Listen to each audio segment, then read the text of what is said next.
స్వామియే శరణమయ్యప్ప. ఈ రోజున రామ్ చరణ్ తను అయ్యప్ప దీక్షలో ఉన్నాడు. అయితే తను కడపలో ఒక దర్గాని దర్శించినందుకు కాను కొంతమంది కొన్ని రకాల విమర్శలు చేస్తూ ఉన్నారు. ఈ సంఘటన పైన నా కోడలు ఉపాసన కూడా స్పందించిన విషయం మీ అందరికీ తెలిసిందే. తాను చాలా క్లియర్గా చెప్పింది, దేవుని పైన విశ్వాసం అందరినీ ఏకం చేస్తుందని, చిన్న పెదం చేయదని, భారతీయుడిగా తామంతా అన్ని మత విశ్వాసాలను గౌరవిస్తామని, ఐకమత్యంలోనే ఫలం ఉందని, రామ్ చరణ్ తన మతాన్ని అనుసరిస్తూనే ఇతర మతాన్ని ఎప్పుడూ గౌరవిస్తారు అని, వన్ నేషన్ వన్ స్పిరిట్ అని ఉపాసన ఎంతో చక్కగా చెప్పింది. 41 రోజులు నిష్ఠగా మాల వేసుకునేటువంటి అయ్యప్ప భక్తులు ముందుగా వెళ్ళేది ఎక్కడికో తెలుసా?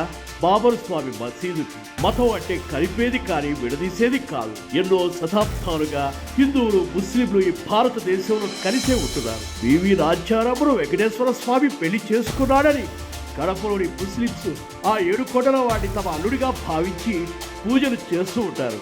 అలాగే వేములవాడ శివాలయంలో ఒక దర్గా ఉంది. అక్కడికి వచ్చేటువంటి శివభక్తుల్ని ముస్లిం మత పెద్దలు ఆశీర్వదించేటువంటి అద్భుతమైన దృశ్యం అక్కడ మనం చూడొచ్చు.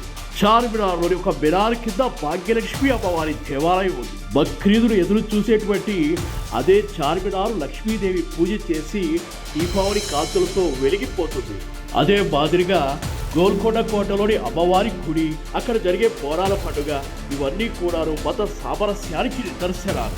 భిన్నత్వంలో ఏకత్వం అనేది భారతదేశపు గొప్పతనాన్ని చాటుతుంది.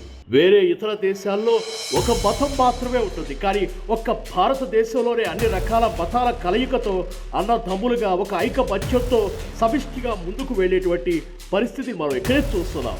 మతాలు వేరు కావచ్చు, కానీ ప్రతి మతం యొక్క సారాంశం ప్రతి మనిషి ప్రేమతత్వంతో, సేవాభావంతో, ఒక మంచి వ్యక్తిత్వంతో మనుషులుగా తోటి వారికి సహాయపడుతూ మానవత్వంతో వెలగాలనేదే ఏ మతమైనా చెబుతుంది.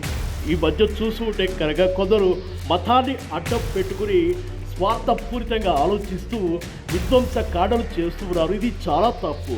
దయచేసి ఇలాంటి సందర్భాలు జరిగినప్పుడు తోటి మతం పట్ల ఉండే గౌరవాన్ని ప్రదర్శించినటువంటి తీరుని మంచి మనసుతో ఆహ్వానించండి. స్వార్థపూరితమైనటువంటి ఆలోచనలు పక్కన పెట్టి మనసులో మనుషులుగా బ్రతకండి. సబ్కా మాలిక్ ఏక్ హై. భారత్ మాతా కీ జై.